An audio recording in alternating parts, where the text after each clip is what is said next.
I stood there, the words slicing through me like glass. Pack your things, Mom. I sold your cabin. Still, I didn't flinch, didn't show the shock clawing at my insides. As the weight of her betrayal settled, I forced myself to breathe, my fingers curling around the old keys in my pocket. While she spoke of moving on, I realized she had no idea. The buyer wasn't a stranger. It was me. That's when the truth hit. You thought you sold it, Tara. But it's mine again, and you'll regret this. We're about to begin, but if you'd like, share where you're joining from. It reminds me this story doesn't echo into silence. It lands somewhere real. Drop it in the comments, and don't forget to subscribe. The air smells like pine, sharp and cold, the kind that cuts right through you when you've been cooped up inside a car too long. I'm used to it, used to the wild, sweeping view of the mountains, the quiet beauty of the cabin. I've been coming here for years, long before my husband passed, and now, even after, it's the only place I feel him. I pull up the gravel driveway, the sound of tires crunching beneath me oddly comforting. The cabin sits ahead, the sun dipping low, casting a soft golden light over the landscape.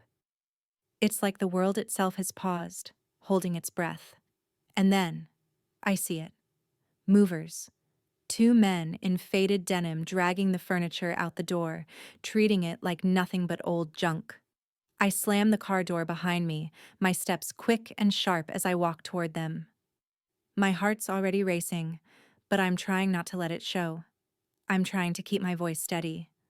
I can't let them see me falter now. One of the movers doesn't even look up. "We're just doing the job, ma'am," he mutters, not even registering me as anything other than another task. But I'm not just ma'am, and this isn't just a job. I spin toward the SUV, eyes locking on her. Tara, my daughter. She's standing there, arms crossed, her sunglasses reflecting the orange-pink glow of the evening light, like she's too good for the world around her. That superiority in her posture, the one she's worn like armor for the last decade. It hits me like a slap. "Pack your things, Mom," she says, her voice smooth, almost bored. "I sold it." I freeze. "Sold what?" I feel the words catch in my throat, but I force them out. "The cabin. You never use it. It's a waste." A waste? The cabin? My heart sinks. I thought I'd heard wrong. I thought I'd missed something. But the icy reality settles in fast, squeezing the air out of me. She sold it. I look past her at the cabin, the place that held us all, the place that my husband built, the place where he breathed his last breath, where I found peace after, and now it's gone. Just like that. "This cabin," I whisper, voice barely audible, "was your father's ashes." Tara shifts, a sharp exhale leaving her lips, like I'm the one being unreasonable. "Sentimental value doesn't pay bills, Mom." The words are colder than the wind at my back. I take a step forward, trying to hold myself together, though it feels like my legs might give way any second. My hands shake, but I hide them behind my back, trying to control the flood of anger and confusion that's rising in my chest. I can't look at her. I can't look at the face of the daughter I raised, the one who's become someone unrecognizable. I glance at Grant, leaning against the SUV, his smirk wide and insincere. Of course he's here. This isn't her decision alone. I see the way he looks at me, like he's already won, like he knows something I don't.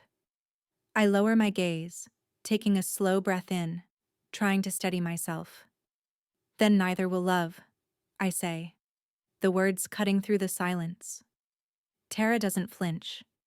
She's already turned her back to me, eyes scanning the horizon, like she's already planning the next move. Grant chuckles, not a sound of sympathy, but of cruel amusement. I don't let the tears come. I don't let her see that she's struck a nerve. Instead, I turn, walk toward the door, and step inside. The cabin feels different now. It's colder somehow, emptier. My fingers brush against the wooden railing, feeling the grooves that have been carved in by years of use. The same grooves my husband's hands shaped, the same ones I've run my fingers over so many times.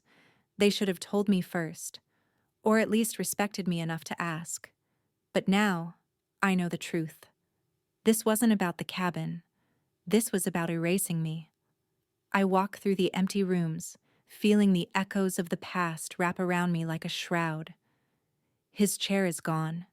The coffee table, the bookshelves, all gone. The only thing left is the smell of wood, dust, and betrayal. And a plan begins to form inside me. I can't undo what they've done, but I can make sure they never forget it. I stand there, still as stone, holding back the surge of anger. For now, I'll keep my composure.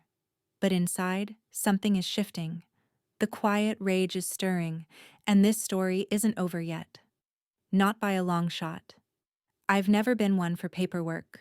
Never the type to sit and comb through every line of a contract.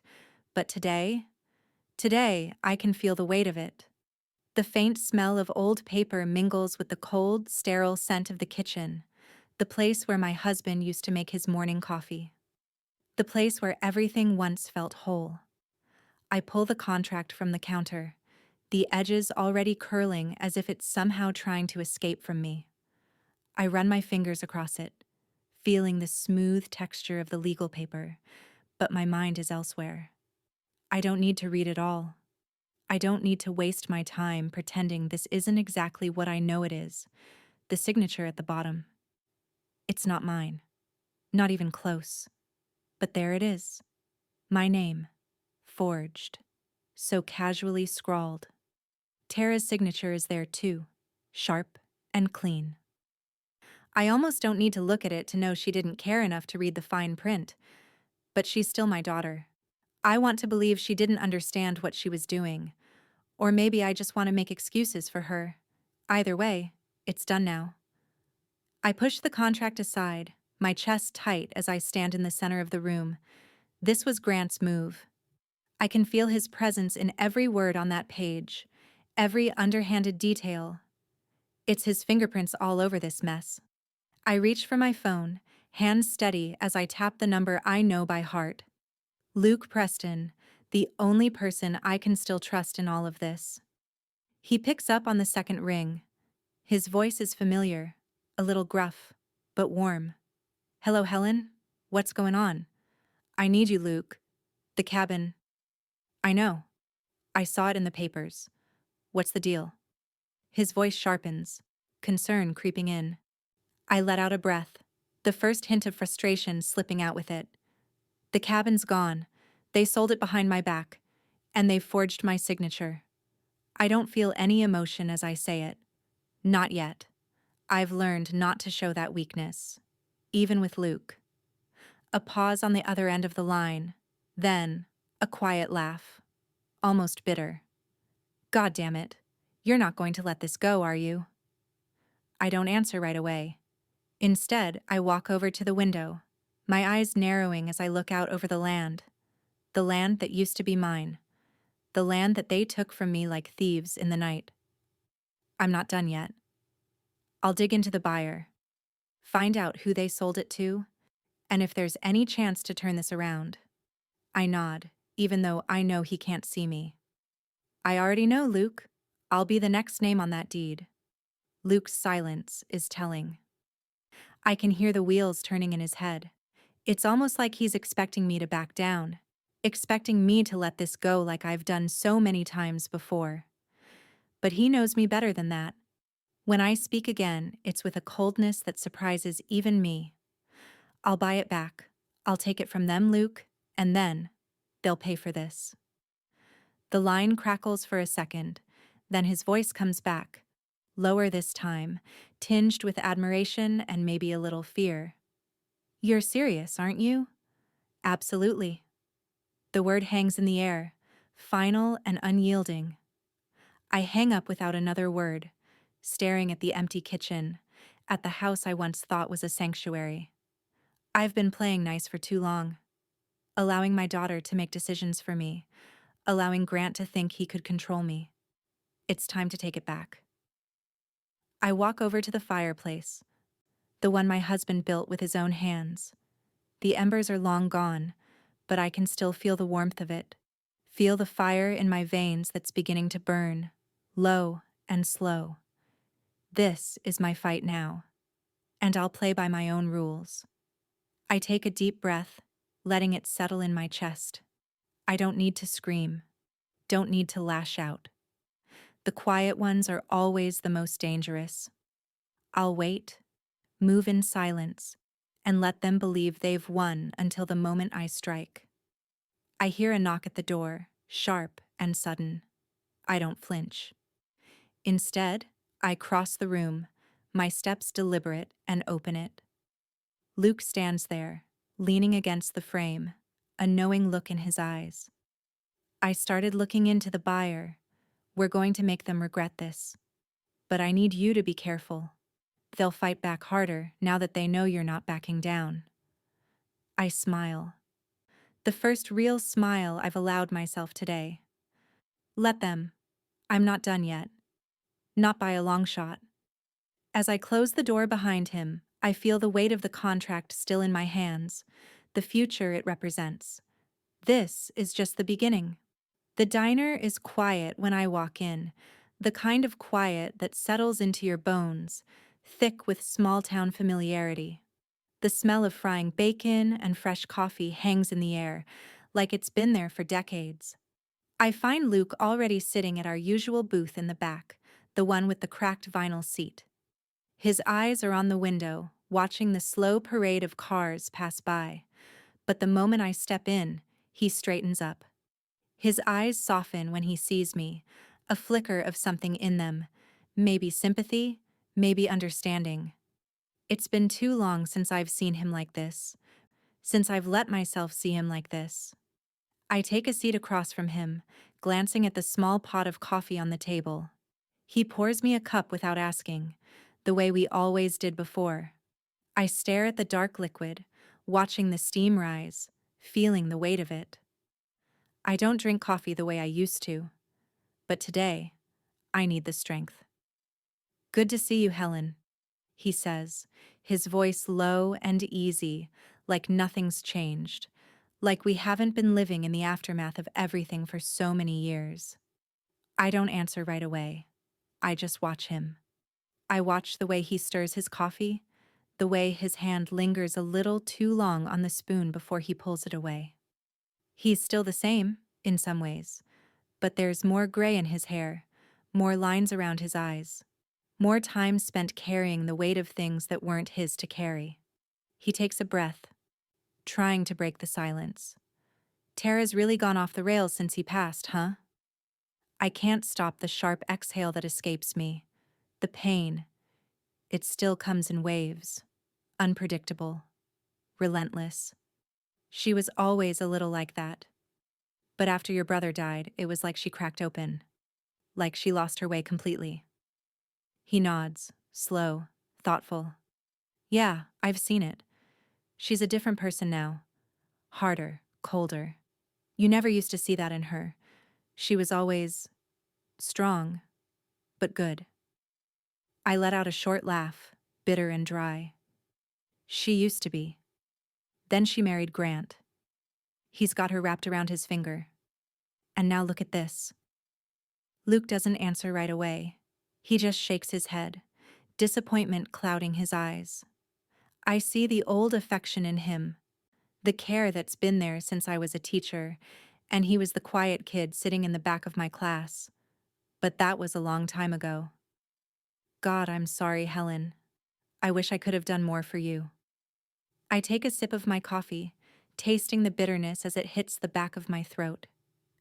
It doesn't ease the burn inside me. You did what you could. But this is on me. I didn't protect what mattered. He leans back in the booth, eyes still on me, measuring me the way he always did. Well, what's done is done. What's next? I look out the window, not seeing the cars passing or the light filtering through the blinds. My mind is already somewhere else. I'm seeing the cabin again, the land that used to be mine, the betrayal, the anger that's still simmering, waiting for the right moment to explode. I'm buying it back, I say quietly, a certainty in my voice I didn't expect to feel. I'll make sure it's mine again. Luke raises an eyebrow, surprise flickering before he catches himself. Through the legal channels, right? You've got some options. No, I say, meeting his gaze. I'm going to do it through a proxy. I'll make sure they don't even know it's me. His smile is small, but there's something in it. An old fire. You're really going to do it, huh? I didn't think you'd have the stomach for it. I shrug, the movement stiff, like I'm trying to let go of something heavy. I'm done being the nice one. I've been teaching lessons my whole life. Now it's time to give one. Luke leans forward, his tone serious now, more like the lawyer I've known for years. It won't be easy. You'll have to stay under the radar. Tara won't take kindly to this. And Grant. I know what he's capable of, I interrupt, but they're not going to see me coming. I'll be the last person they suspect. His eyes glint with something like respect. I'll help however I can. But once you make this move, there's no turning back. I meet his gaze, my eyes hardening. Let them think they've won. Then let them pay rent to me. The words hang in the air between us, heavy and final. It's not a threat.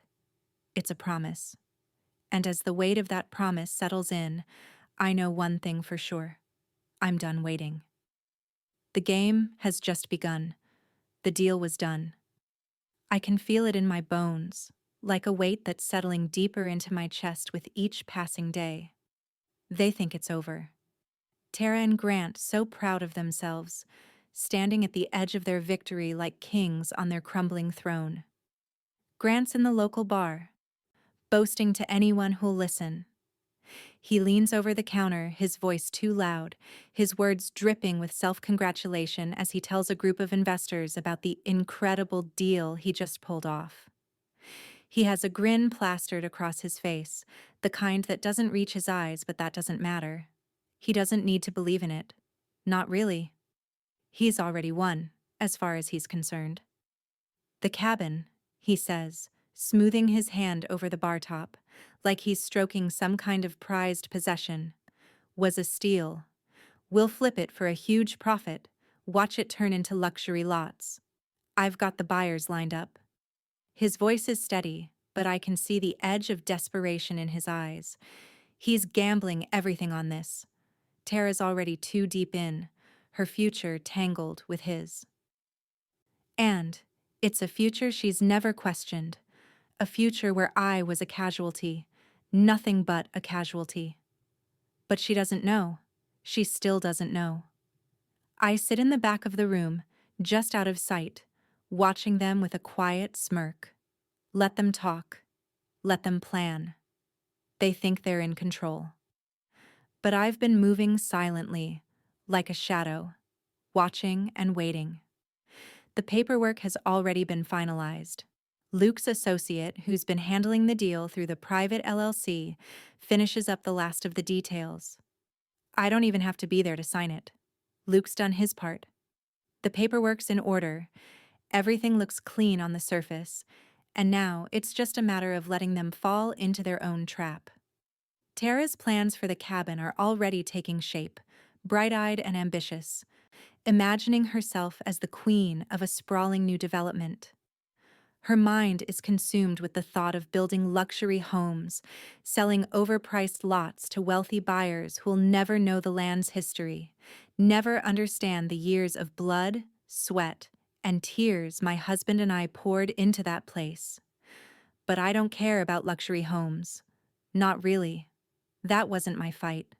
My fight is different. Tara's off at a meeting, discussing renovation plans with some slick contractor, talking about flooring and fixtures like they're nothing but a means to an end. I'm sitting alone at the kitchen table in my cabin, the place I've spent so many hours, feeling the weight of those memories pressing down on me. The house is still standing, but it's an empty shell now, a hollow mockery of what it used to be. And yet, it's not gone. Not yet. It's still mine, under the surface, still part of me. The call comes in the afternoon. Luke. I've got it, he says, his voice smooth, no sign of hesitation. You're on the deed. The sale's done, they'll never know it was you.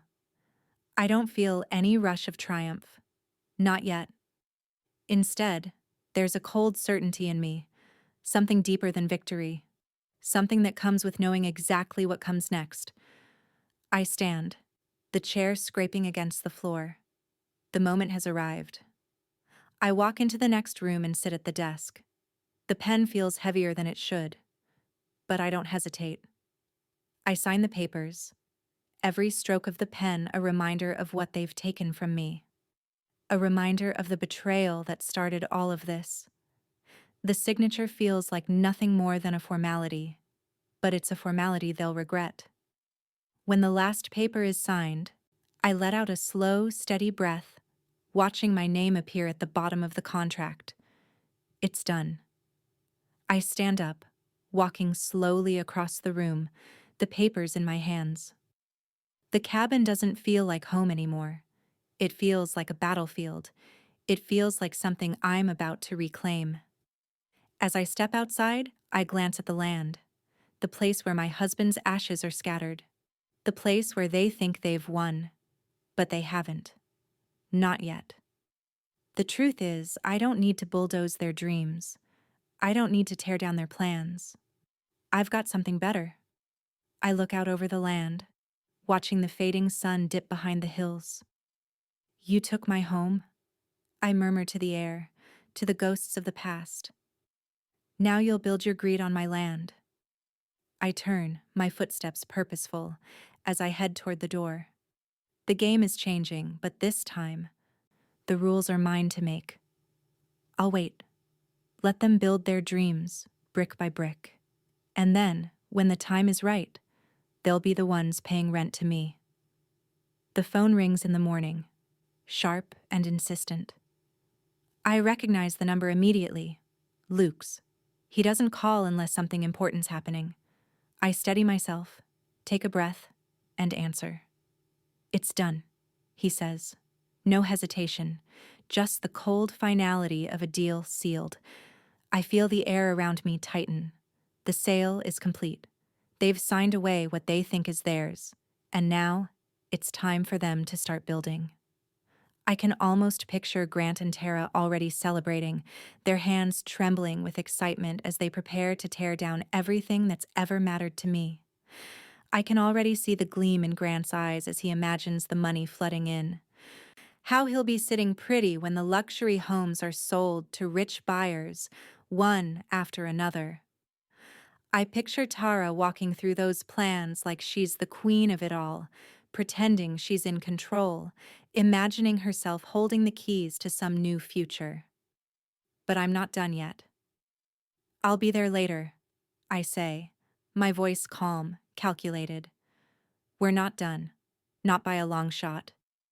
Luke chuckles lightly on the other end, the sound full of dark amusement. You're about to turn their little dream into a nightmare, Helen, and I'll be right there with you when it happens.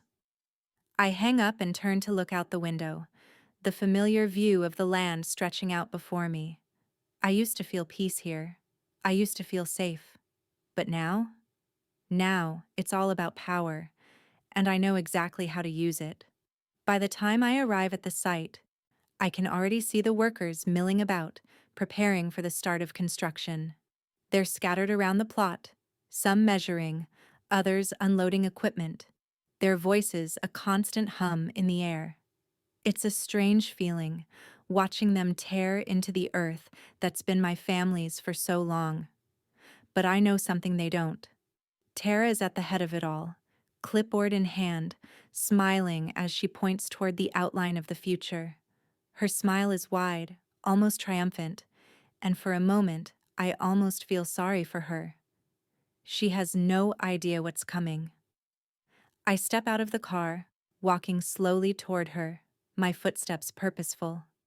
She doesn't notice me at first. Her back is to me, and the wind is blowing her hair around her face, making her look even smaller than she is. She's so wrapped up in her plans, in her dream of making it big, that she can't see the trap I've set. She doesn't understand that her world is about to fall apart. When she turns and finally spots me, her face changes. That same coldness is there, but it's tinged with uncertainty now. She straightens up, dropping the clipboard as she rushes over. "Mom, what are you doing here?" I don't answer right away. I just stare at her for a long moment, watching her shift uncomfortably, the edge of fear creeping into her expression. "I'm here to remind you that you haven't won yet," I finally say, my voice soft but firm. "In fact, you've just made a mistake." Tara frowns, confused. "What are you talking about?" I smile, knowing she doesn't yet understand, the kind of smile I reserve for people who think they have all the answers. "You didn't read the fine print, did you?" I say, as if it's the most obvious thing in the world. "You've been so busy imagining luxury homes and yachts that you didn't notice the clauses in that contract, the ones that keep the property rights under the name of the original owner." Tara's confusion deepens. "What does that mean?" I glance over at Luke, who's standing at the edge of the property with his arms crossed, watching us with a small, satisfied smirk. He knows what I'm about to say. I turn back to Tara, my tone dropping to something colder, sharper. "It means you're not the owner anymore, Tara. You never were.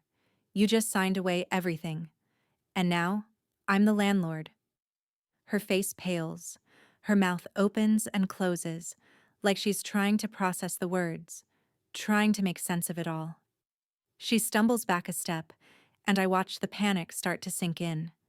She might have had her plans, but they're mine now. I hold the power. I always have. Luke steps forward, his voice low but laced with satisfaction. "You just became their landlord," he says, his smirk widening as he meets my eyes. "You're in charge now." I look at Tara, watching the color drain from her face as reality sinks in. She starts to speak, but her voice falters. She doesn't have the words. I'm not sure she has the strength to fight back. I take a step closer to her, my voice steady. "You wanted to sell my legacy, Tara. You wanted to rip apart what your father and I built together. Now, you're going to build your empire on my land, and you're going to pay rent to me." Her eyes dart between me and Luke, her mind struggling to catch up, but I can see it. The panic, the realization that she's not in control anymore. "Don't you see?" I continue, my voice colder now.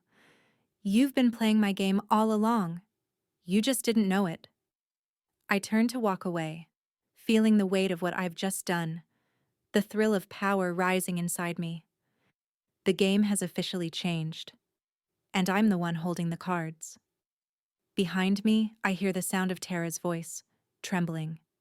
"Mom, please, what have you done?" I don't answer her. She's already lost. The sun hangs low in the sky, casting long shadows across the site where they've begun their work. There's a sense of urgency in the air.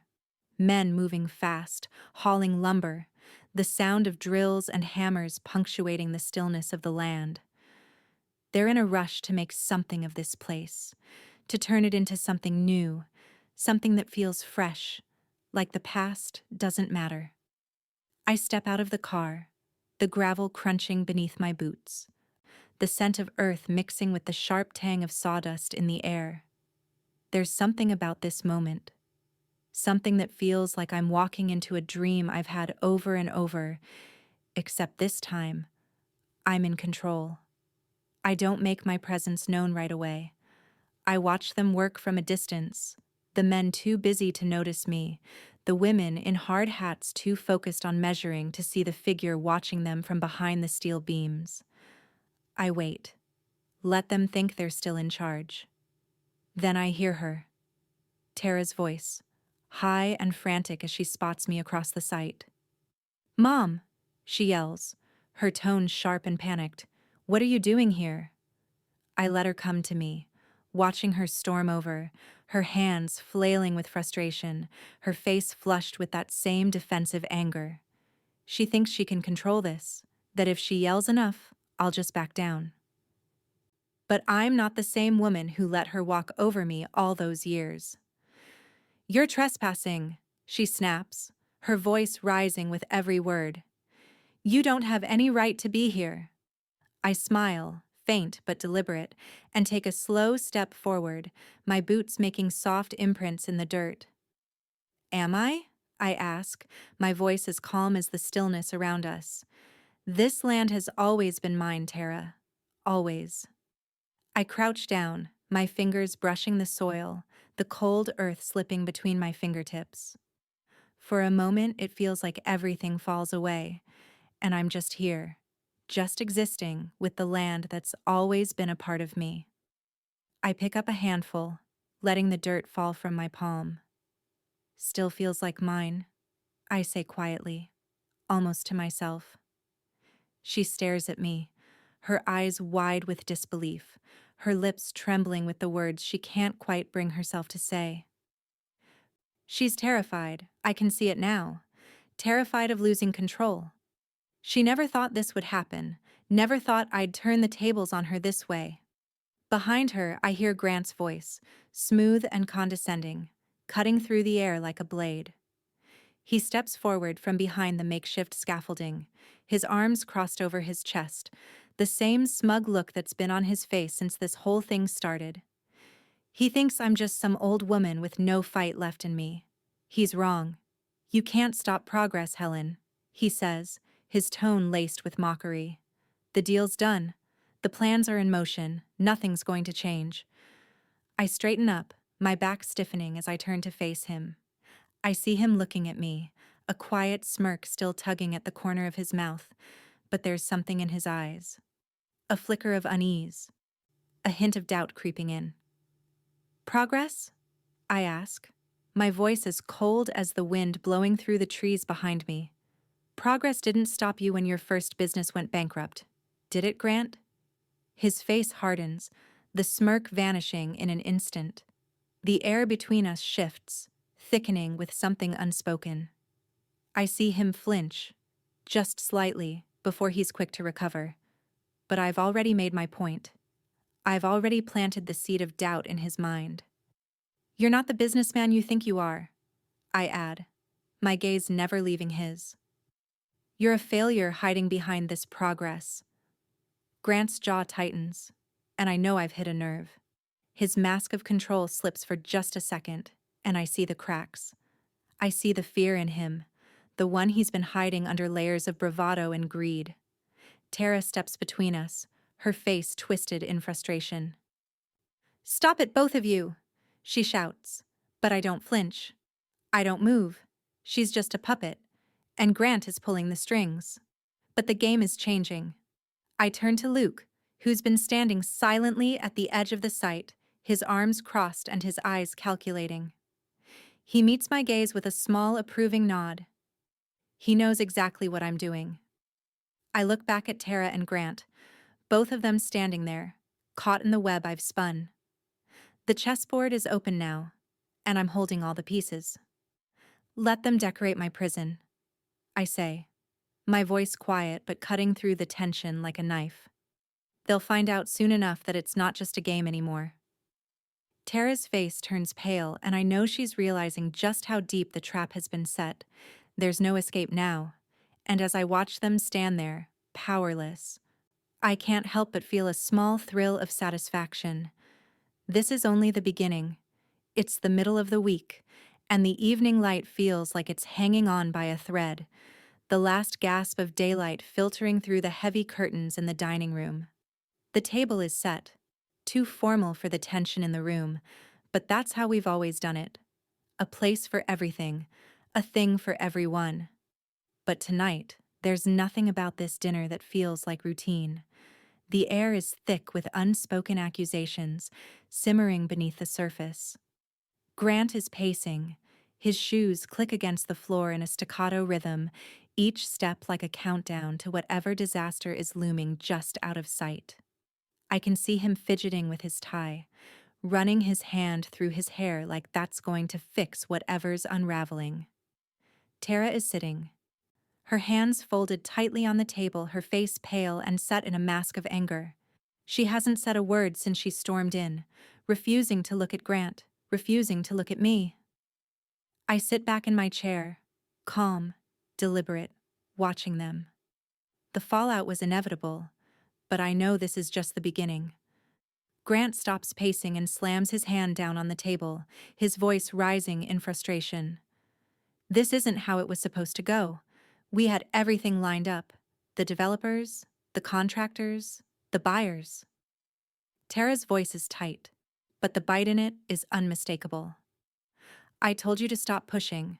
We should have waited. This was your idea, Grant. Grant doesn't answer right away. Instead, he glares at her, and I see the realization hit him.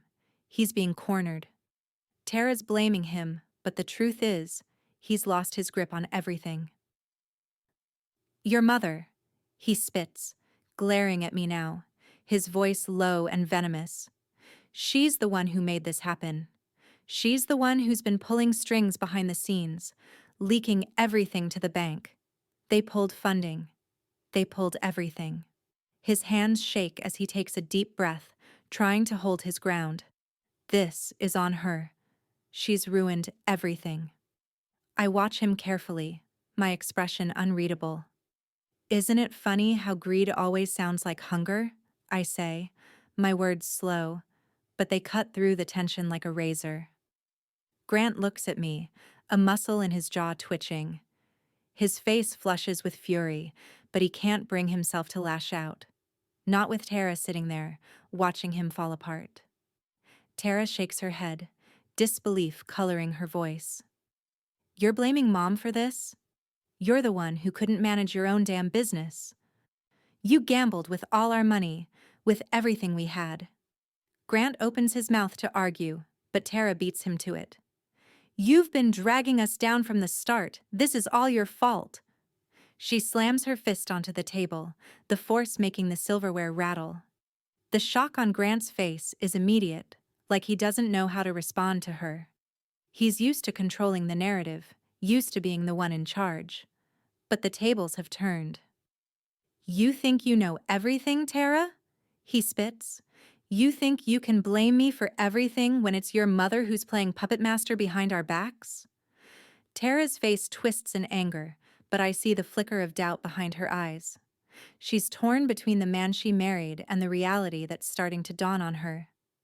I sit back in my chair, watching them with the quiet satisfaction of someone who knows the game is all but won. My eyes flick to Luke, who's standing by the window, his gaze steady as he watches the chaos unfold. He knows what's coming next. I let the silence hang in the air for a moment before I speak again, my voice steady, almost casual. You've both been played, I say, my words deliberately slow, watching their reactions.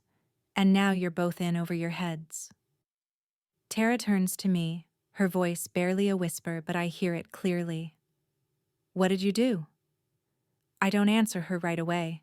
Instead, I lift my glass of water to my lips, my movements deliberate. I've been planning this for weeks, orchestrating everything quietly from the shadows. Grant's hands are gripping the edge of the table now, knuckles white. His eyes flash with fury. But there's something else there too. Fear. He's afraid, and I can taste it. Why are you doing this, Helen?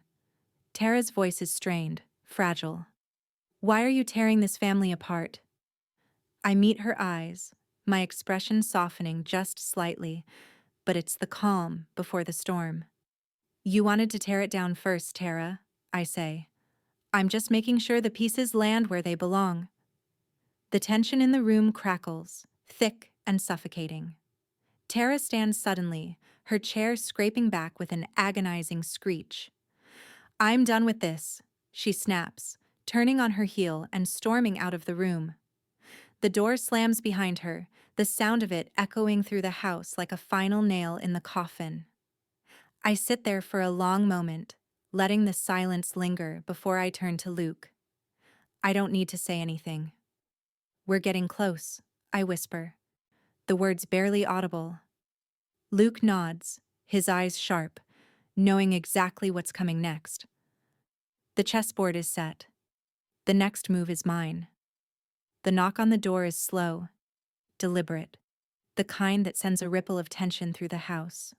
I've been expecting this.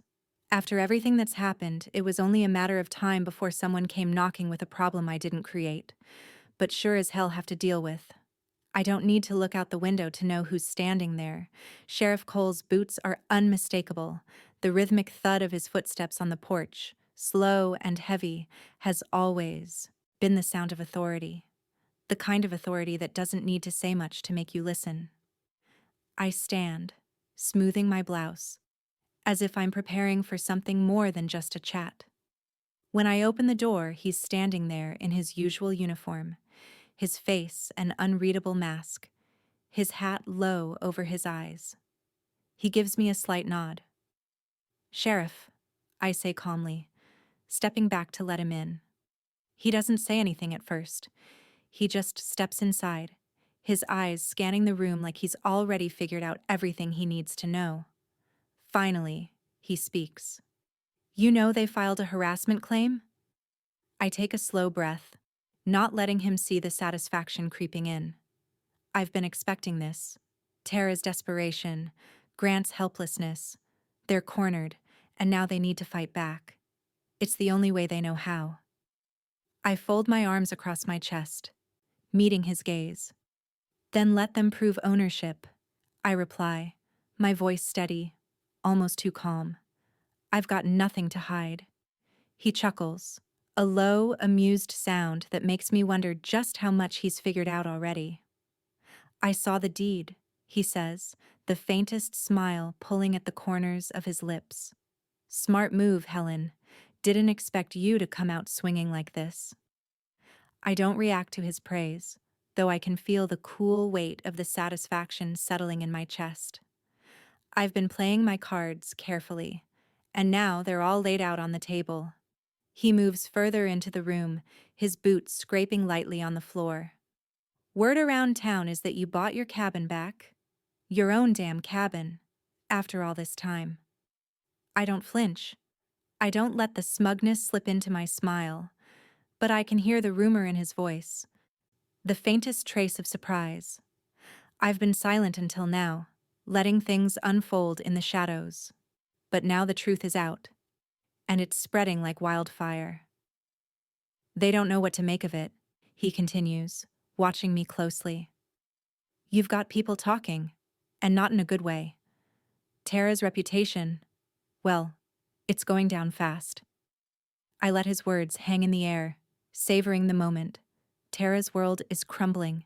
The woman who thought she had it all. The woman who thought she could erase me from the story. But I'm here.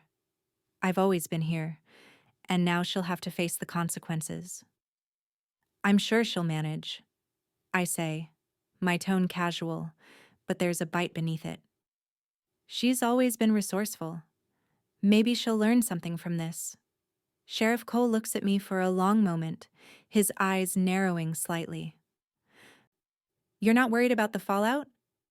"Fallout's inevitable," I reply. "The key is knowing when to stand in the storm and when to let it pass." He shakes his head, half in disbelief, half in admiration. "You've got a lot of people watching you now, and I'm sure Tara's not the only one who's going to come for you." I lift an eyebrow. "Then let them come."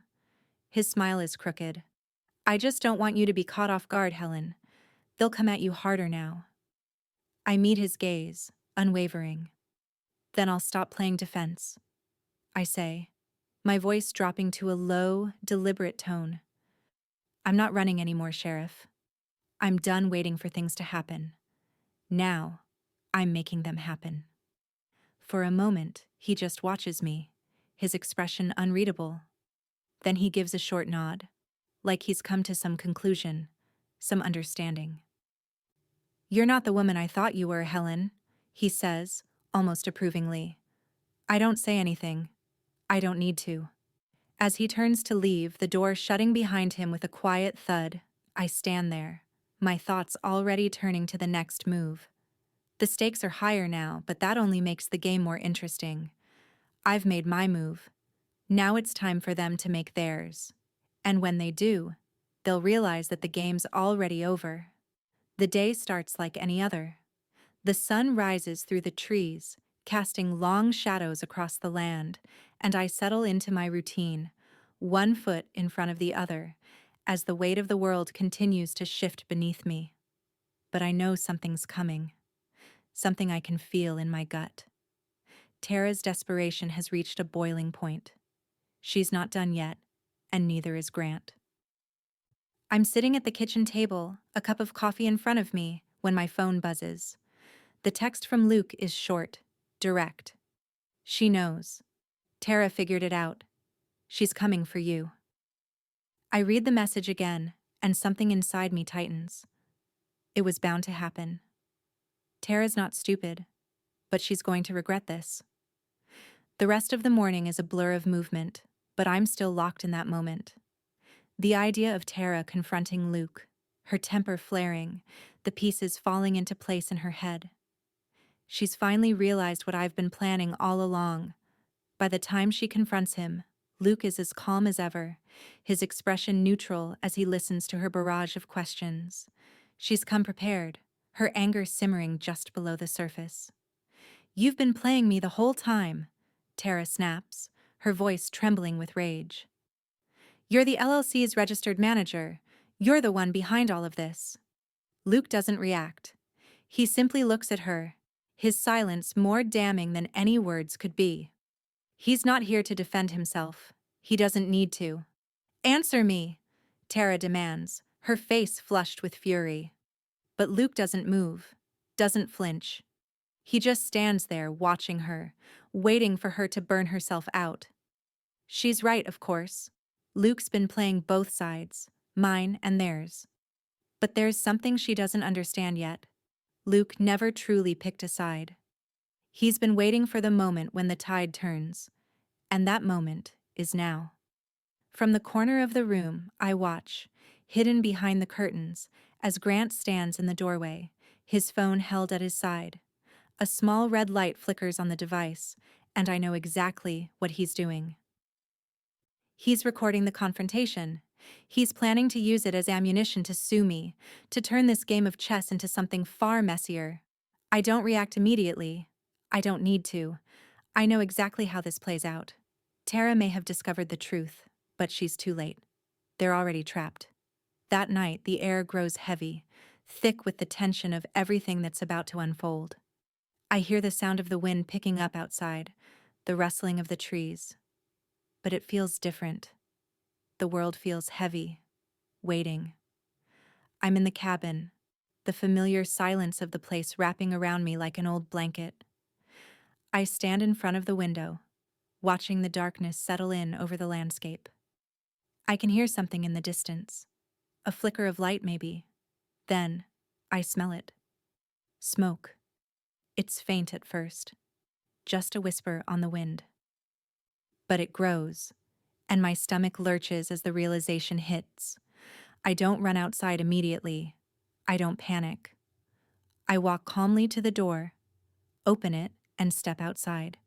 The flames are already climbing up the side of the house, licking at the wooden beams, devouring the roof. The fire is consuming everything. The same cabin that was supposed to be my refuge, the place where I would rebuild, is now just an inferno, raging against the night. I stand there, watching the fire grow, and there's no shock on my face, no surprise. This is exactly what I knew would happen. This was the moment I had been waiting for. Tara, Grant. They're desperate, and desperation leads to mistakes. I let out a soft breath, barely audible against the roar of the flames. Thank you, I whisper, my voice steady, calm. Now it's arson. The sound of crackling wood and the rush of the flames fill my ears, but my gaze doesn't falter. I don't look away. I'm not afraid.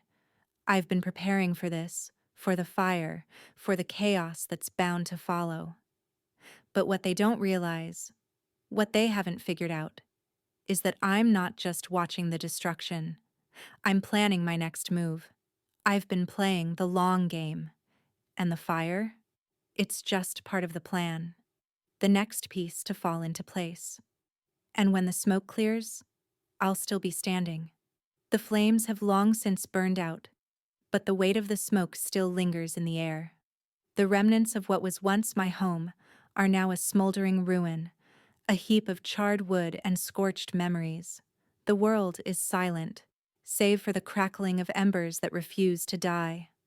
The sheriff is here now, standing next to the rubble, his hand resting on the brim of his hat as he surveys the damage.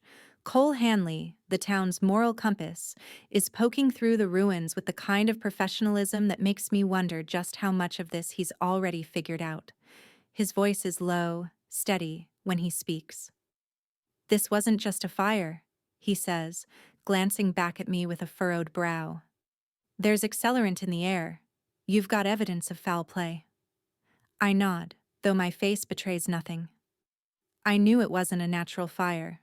No, this was too calculated, too deliberate. Tara and Grant thought they could destroy what I built, but they've just made things worse for themselves. He moves carefully, inspecting the burned area. "Found camera footage from a nearby store," he says after a long pause. "Looks like your son-in-law's truck was parked just down the road, right around the time the fire started." I don't react. I've already processed everything in my mind, already filed away every piece of information. The fire, the footage, the accelerant. All of it is a message. A mistake they didn't expect me to catch. "Anything you plan to do about it?" Sheriff Cole asks, the weight of the question hanging between us. I look out over the ruin of my cabin, my voice soft but cutting. "Not yet, but soon." I let the silence stretch out, allowing the gravity of the situation to settle. The town is talking, I know that. Whispers about the fire, suspicions that the Whitmore family might not be as innocent as they seem. But I'm not in a rush. They'll come for me, but I'm not ready to play their game just yet. Later that day, I make a call to my lawyer. Luke answers quickly, the steady, knowing voice of someone who's seen this all before. "You're not surprised?" I ask, though I already know the answer. "No," he replies simply. "The fire was inevitable. But you're in control now, Helen. You've been moving the pieces, waiting for the right moment." "I have," I reply, the cool satisfaction in my voice evident. "But now I'm buying the adjoining land." There's a pause on the other end. "Are you sure about this?" "Absolutely," I say, my gaze fixed on the horizon, the land that's still mine in spirit, if not yet in law. If they burned my home, I'll bury their future. I hang up the phone, my resolve solidifying with every passing moment. The land is mine. It always has been. Tara and Grant have tried to erase me from this place, but they'll never be able to. The fires might have taken the cabin, but they've only ignited something deeper within me. Now, it's time to rebuild.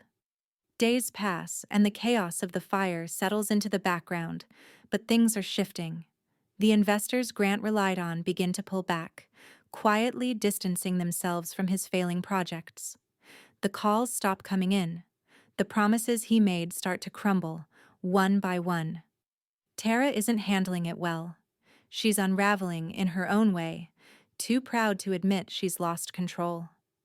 The fear is creeping in. I can see it in the way she walks into town, head down, avoiding the stares of people who once supported her, now whispering about her failure. Grant, on the other hand, is spiraling faster than I expected. I hear it through the grapevine, the bars, the late-night drinking, the numbness that's overtaken him since the fire. He can't escape his own guilt, and the more he drowns in it, the more desperate he becomes. The next time I see Luke, He's standing in the doorway of the office, his eyes sharp. He doesn't need to ask. He already knows. "You've got them cornered," he says, the hint of admiration in his tone. I take a slow breath, the weight of the situation sinking in. "I'm not done yet," I reply, the words firm, a promise hanging between us. Luke steps forward, his face unreadable. "Careful. You've made your move, but they're not going to give up." I smile coldly, the calm before the storm. "Let them come. The game isn't over. Not yet. And when I'm done, it won't be just the cabin they've lost. It'll be everything they've worked for. And I'll still be standing." The new cabin office feels like an oasis in the middle of the chaos. Clean, organized, and quiet. The silence is almost too much after everything that's happened. I've taken my place behind the large oak desk, the space feeling like a fortress in this moment. The view of the land outside is calming, the rolling hills a reminder of what's mine and what's yet to be reclaimed, but I know it won't last. Not for long. The door slams open with such force that it almost rattles the frame, and I don't have to look up to know who it is. The heavy thud of footsteps is unmistakable. Tara. Her fury hits the room before she does. A storm wrapped in a well-tailored suit, her heels clicking across the floor in a rhythm that matches the pulse of her rage. "You ruined me!" she screams, her voice tight with desperation and fury. Her face is flushed, her eyes wide and red from lack of sleep or too many tears. I don't flinch. I don't move. I stay exactly where I am, my gaze cool, my hands folded neatly on the desk. "I didn't ruin you," I reply, my voice calm, almost too calm for someone who's been dragged into this whirlwind. "You sold me first." The words hang in the air between us, sharp and final. Tara's body jerks as if she's been struck. She takes a step forward, her eyes narrowing with disbelief. She doesn't understand. She doesn't understand that I've been playing this game all along. Her breath is ragged as she speaks again, but the anger is now tinged with something else, something that cracks in her voice. "You don't get it, Mom. I didn't have a choice. Grant made me do it. He twisted everything, manipulated me." I hold up my hand, cutting her off. The moment she says his name, the truth is out. I see it. The guilt. The regret. The fragility she's been trying to hide behind her pride. "He made you do it," I repeat, leaning back in my chair, watching her with an icy gaze. "You married him because he reminded you of yourself. You were always too ready to tear down the things you didn't understand, Tara. You still are." She's standing there, her chest heaving, her lips trembling with the words she's trying to find. Then, with no warning, her entire posture collapses, her knees buckling beneath her. She sinks to the floor in front of my desk, her face buried in her hands as the weight of it all breaks her down. For a long moment, I just watch her. There's no satisfaction in it. Not really. But there's something in me that finally feels settled. This is the reckoning she's been avoiding for too long. The door opens again, and I don't have to look up to know who it is. Luke walks in first, followed by Sheriff Cole. He's holding something in his hand, and I see the arrest warrant before I hear the words. "You're under arrest," Sheriff Cole says to the room at large, his voice steady, but the weight of it hangs heavily in the air. Tara looks up, eyes wide with disbelief, but before she can speak, Luke steps forward, his gaze sharp and resolute. "For the theft, the fire, and the attempted fraud. All the evidence is here, Tara. It's over." Tara's eyes dart between Luke and Sheriff Cole, but there's nothing she can say. She's already lost. Her world is collapsing around her, and there's no one left to fight for her. I stand from my chair, the sharp click of my heels on the floor echoing in the quiet room. My gaze never leaves her. She doesn't even try to defend herself. There's no fight left in her. Then, from the corner of the room, Grant's voice cuts through the silence. It's hoarse, frantic. You can't do this. This is a betrayal. He's standing in the doorway, his eyes wide, his hands shaking. His whole body trembles with rage and disbelief as he takes a step forward, his fists clenched at his sides.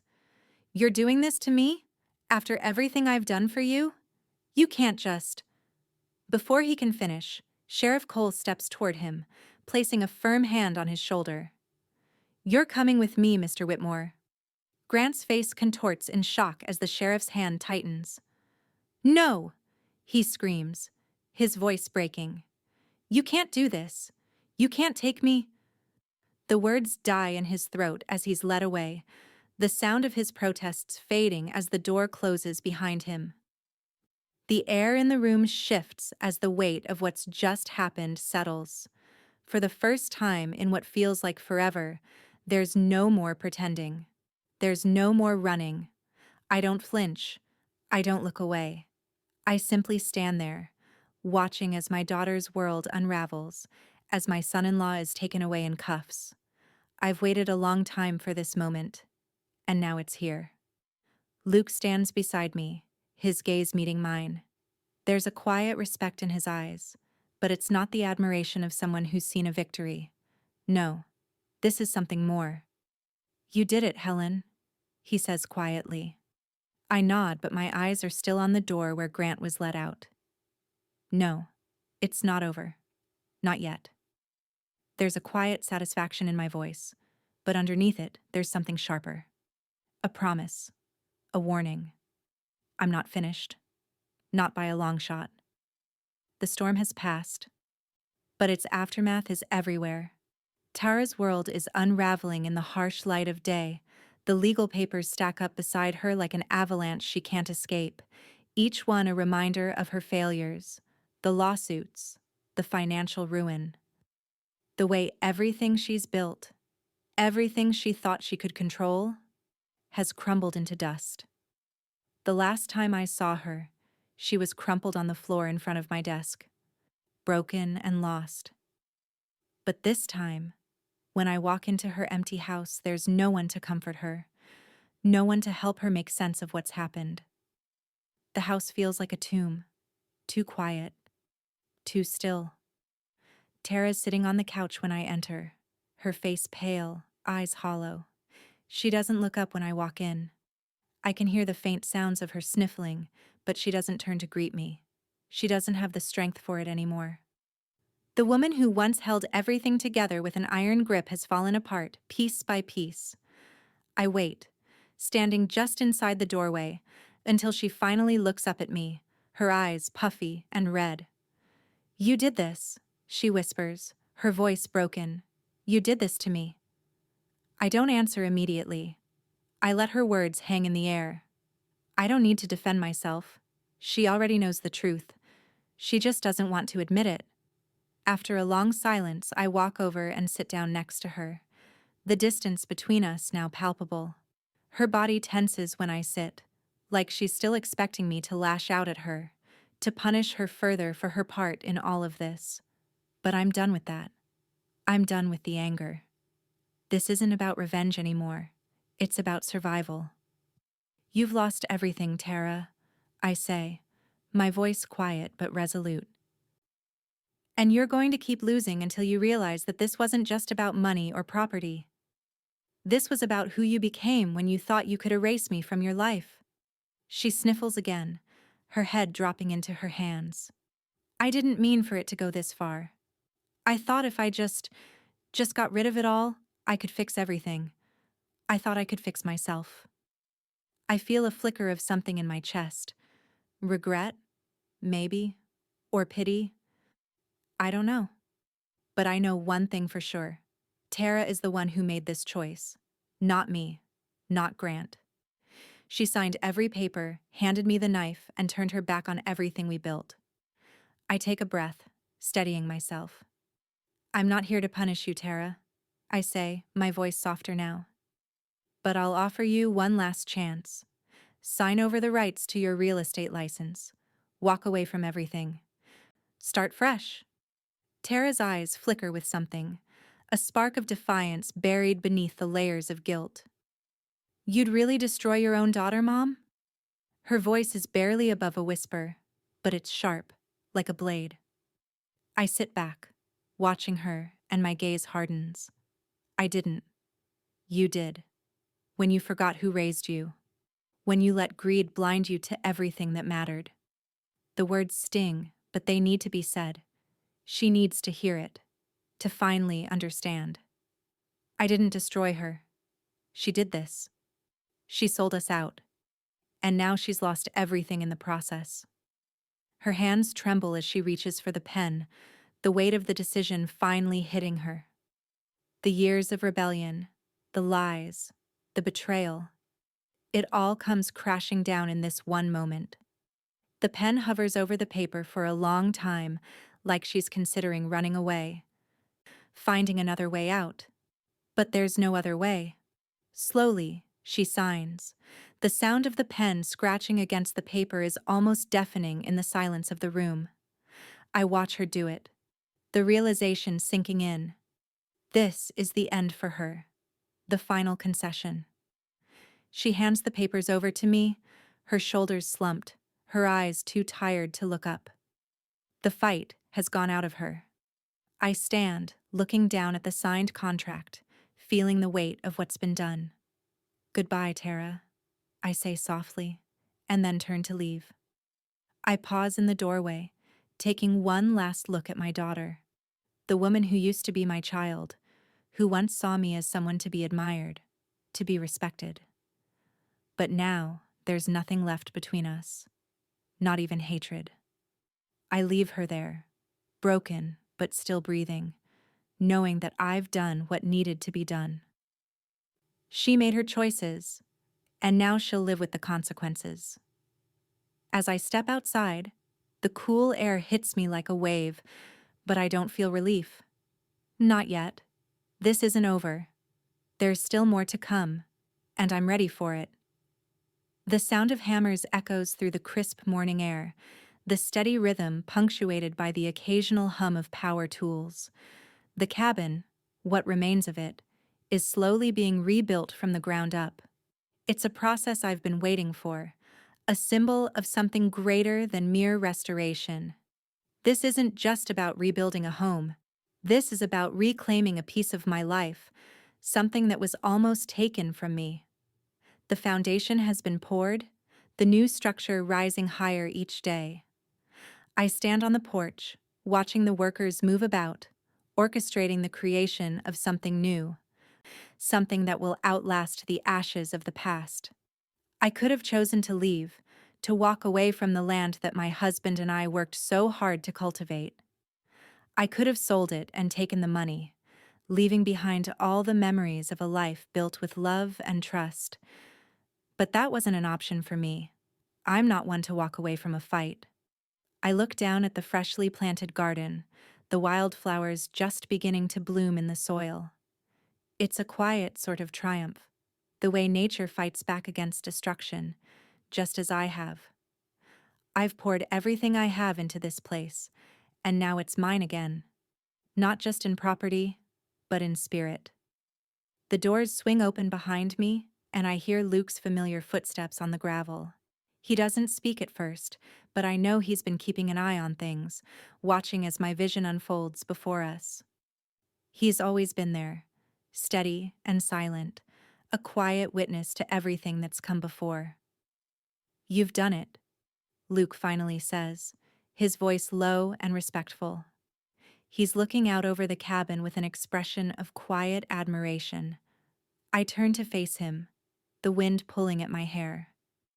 "I didn't do it alone," I reply, my gaze lingering on the building as it takes shape, the new foundation solid beneath my feet. "But I'm the one who's going to make it last." The local news has already picked up the story. "Woman turns family betrayal into community haven" runs across the headline. The camera zooms in on me as I walk through the construction site, the workers giving me space as I guide them with a steady hand. The interviewer asks questions. Questions I'm not interested in answering. But I smile, answer their questions briefly. and look to the future.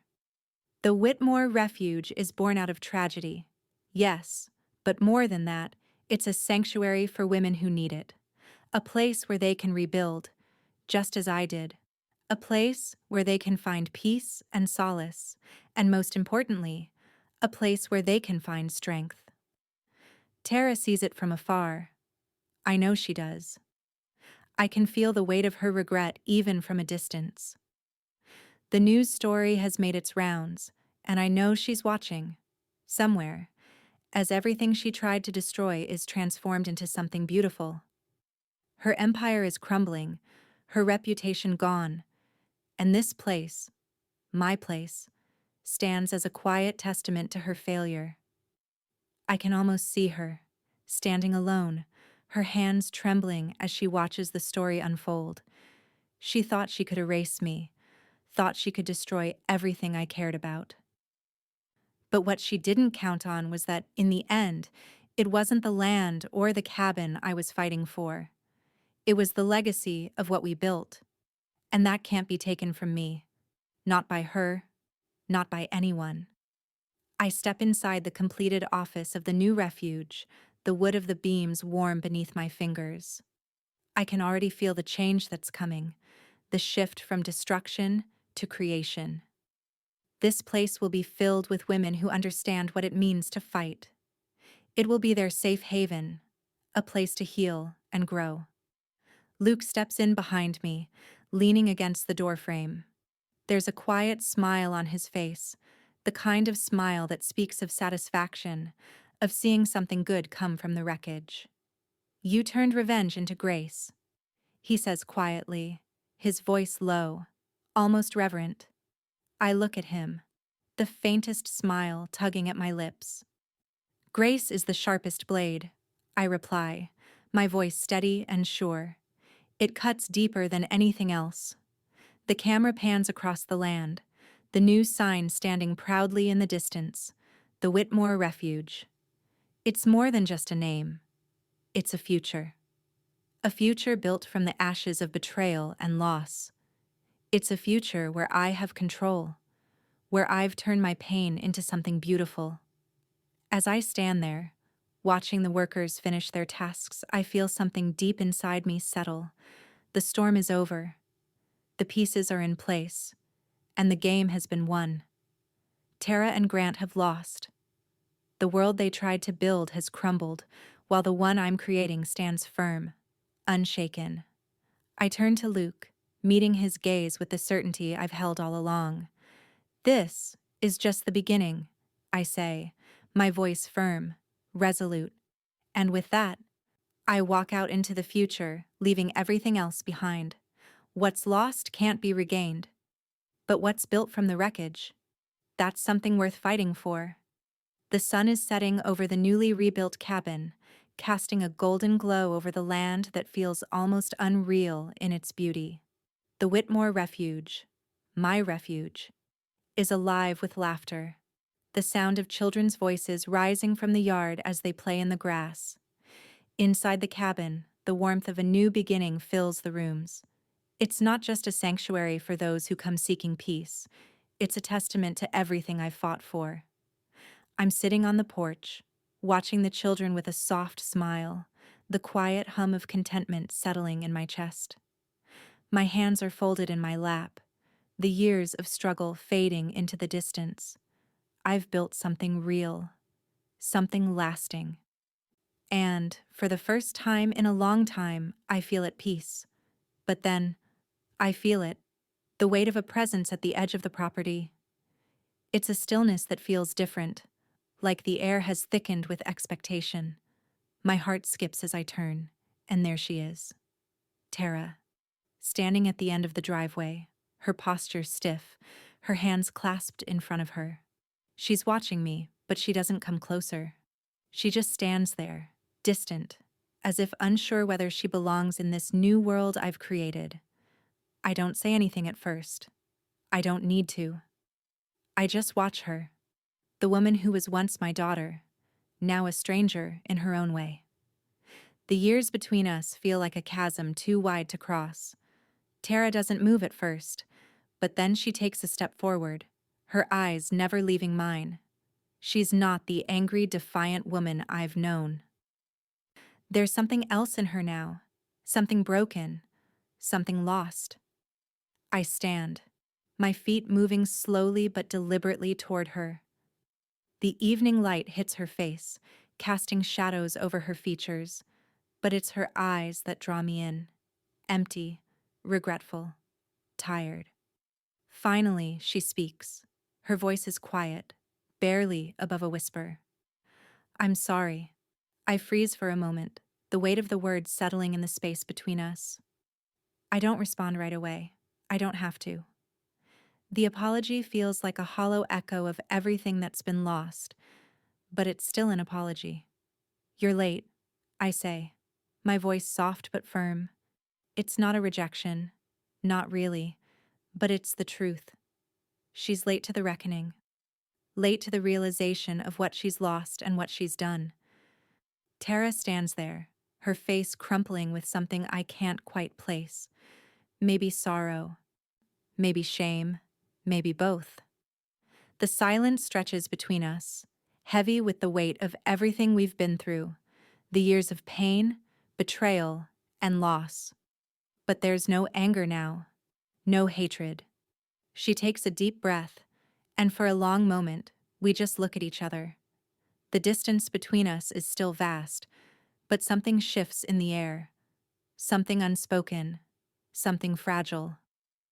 I didn't want it to end this way, she says, the words coming out haltingly. I didn't mean for everything to fall apart. I I don't know how to fix it. I nod slowly, watching her carefully. You can't fix it, Tara. You can only live with it. She looks down at the ground, her shoulders sagging as if the weight of the world is on them. And for a moment, I almost want to reach out.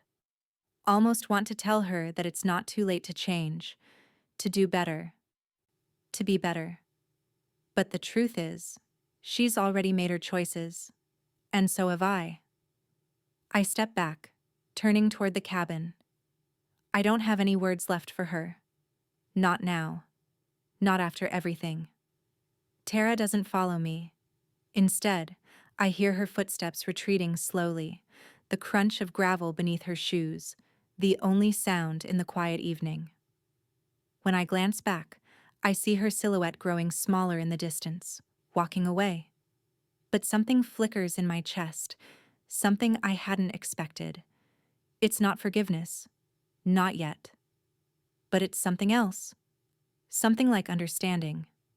For the first time, I understand her. Understand why she did what she did, even if I can't excuse it.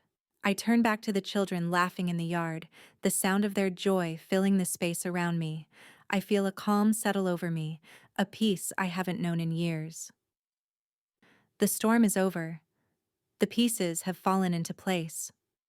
As the evening deepens, I sit back down on the porch, my heart quiet, my mind at rest.